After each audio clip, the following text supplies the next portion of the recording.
Magandang araw mga kaibigan, mga kababayan. Dito po tayo sa GRB TV. Ako po si Dr. John Ayusut. At discuss po natin yung mga kailangan medyo himay-himayin, yung mga pangyayari sa bansa natin. Katulad dito sa ginagawa ng Kongreso kay VP Sara Duterte. Kasi ang totoo niyan wala naman kagagawan yung pagdidiscuss ng budget ng OJT doon sa gastos ni Sara kunwari sa dahil yan ay papel na sa yan, papel na ng na COA baga. Saka titingnan mo naman si VP Sara, hindi siya, kumbaga sa English, siya braggart, hindi siya arrogant, wala siya mamalaki sa sarili. Humble lang talaga si VP.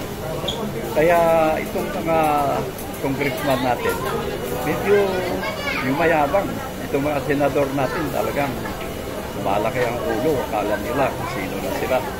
Ganon.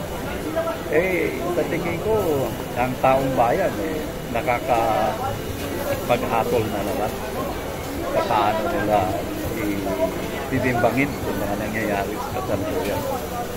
Kasi yung ginagawa nila pag-prosecute, tama yung ginawa ni VP na hindi na siya nag-take off. Kasi wala nang respeto ang mga wala lang talaga ang ulo nila. Wala na silang respeto sa Vice President. Siya yung may pinakamalaking boto ng mga tao ng nakaraang eleksyon, di ba? Tapos minawalang hiya nila. Minawalang hiya talaga ng mga congressman na ito. Dapat ako, bilang bishop ng church, nanawagan ako sa mga taong bayan na medyo markahan natin itong mga congressman na ito na nagmamalaki, nagyayabang, naninira, nakakasira sila sa bansa natin. Kasi yung matingin na tao, hindi gagawa ng manginsulto, wawalang galang, Vice President ng bansa natin. Kaya mga kapatid, mga kaibigan, medyo tayo po ay magnilay-nilay ng mabuti at bigyan natin ng magandang paghatol ng ginagawa nila sa Kongreso. At yung Kongreso na yan, walang karapatan yan na gagawa ng ganun kunwari witness sa resource. Pagkatapos, mahihiyain lang nila. Anong klaseng mga tao dito? Mga may pinag-aralan, tawagin yung mga sa katanto na salita, mga tanga-tanga. Mga tanga-tanga yung kanilang mga pamamalaan ng gano'n. Kaya huwag na tayo magmakit ng mga pangalan ng mga congresswoman na mga sabihin natin na nahihiyalan yung mga bansa natin. Kaya yung aking masasabi dito na si VP Sara bilang lawyer saka bilang anak ni dating Presidente Digong, hasang-hasa siya, alam na alam niya kung paano gagawin, gano'n. Hindi po siya kumbaga ignorante, hindi po siya walang alam. At kung titingnan mo ngayon sa buong bansa natin kumpara kay Bongbong Marcos, para sa akin magaling pa si VP Sara sa kasalukuyan, sa kanyang judgment, gano'n, sa kanyang pagmanahin, sa kanyang desires. Di ba si VP Sara nung ngayon pa sa Davao, sinuntok niya yung sheriff na pag-iba ng bahay na sabi Mayor Sara Latay na huwag mo nang ibahin.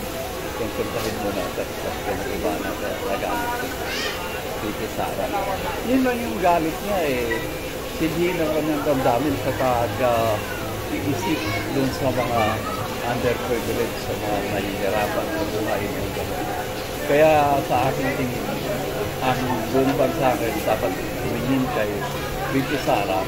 Pag-pray natin din na mag-step down na si Bongbong sana para tuluyan na by constitution si VP Sara na take over. Kasi gaganda lang ang bansa natin kapag mapalitan yung namumuno natin. Iniisip ko nga, nasaan na ba yung ating yung subway na inumpisahan noon ni Arto Game? Nasaan na? Pati yung MRT stereo na papuntang San Jose, General, matigil na yata din ng gano'n. Kaya medyo talagang nagulo ang bansa natin. Tuloy-tuloy yung pagtaas ng mga bilihin, gano'n, traffic, tapos ang baha, ang daming mga trahedya, ang daming mga bagay-bagay na hindi naasikaso ng gobyerno.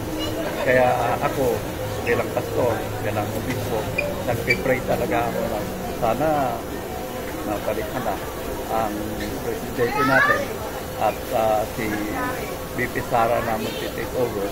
Kasi kapag nag-take over si BP Sara, siguradong mag-uumpisa na ang pagbangon ulit ng ating bansa. Pati peace and order ay ma-address na. Kaya pati peace and order, wala. Zero na ngayon ang peace and order. Kaya yan lang aking isising sa inyo. Sandali lang, maliit lang, maigi lang, ganon. Pero sana samahan natin ng prayer saka yung ang punato dito sa Kongreso at sa Senado. Nagyayabang na sila sa nakapangyarihan, walang kwenta. At walang kwenta talaga yung mga ginagawa. Kaya tama yung sinasabi ni Marcoleta. Pati yung ginawa ni GMA, dating Presidente Gloria Arroyo sa pagtatanggol kay Salamat po. God bless. Amen.